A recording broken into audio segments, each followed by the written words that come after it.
Wow, reka nizere ko mumeze neza cyane kandi weekend ikomeje kubagendekera neza nk'ibisanzwe.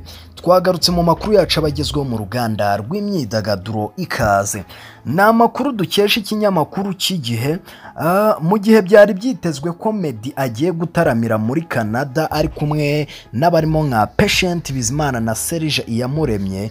Kuri ubu iyi gahunda yamaze guhinduka kuko uyu muhanzi Meddy azafatanya n'abarimo Gentil Misigaro na Adrien Misigaro. Wow, reka mvuga ati wow, kuko ntekereza ko iki kizaba ari ikintu cyiza cyane.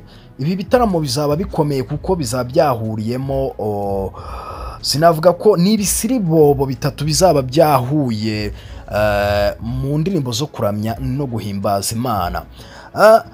Ni amakuru igihe ikesha Philbert Kwizera, umuyobozi wa Kari Prime Group Limited iri gutegura ibi bitaramo bya Meddy. Yavuze ko habayemo impinduka, Patient Bizimana na Serge Iyamuremye bakazakorana mu bihe biri imbere. So yavuze ko Serge Iyamuremye ndetse na Patient Bizimana bazaba bakorana mu mwaka utaha muri Mutarama 2025. So kugeza ubu Kwizera yavuze ko Meddy azaba nyine ari gukorana na Adrien Misigaro ndetse na Gentil Misigaro hamwe n'umuhanzi Uwizeye Willy ukomoka mu Burundi.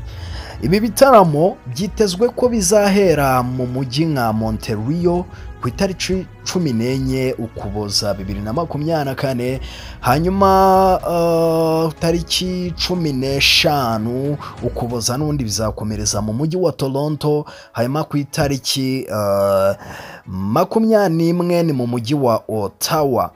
Hanyuma rero bikazagenda nyine nk'uko byateganyijwe mbere. Ni mu gihe ibindi bitaramo biteganyijwe kubera mu mujyi nka Vancouver na Edmond byo amatariki yabyo ataratangazwa.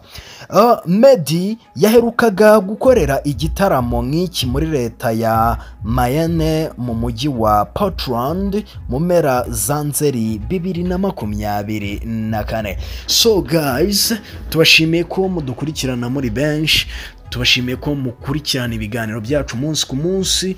Natwe dukora ibishoboka byose ngo tubagezeho inkuru cyase amakuru abagezweho kano kanya mu ruganda rw'imyidagaduro.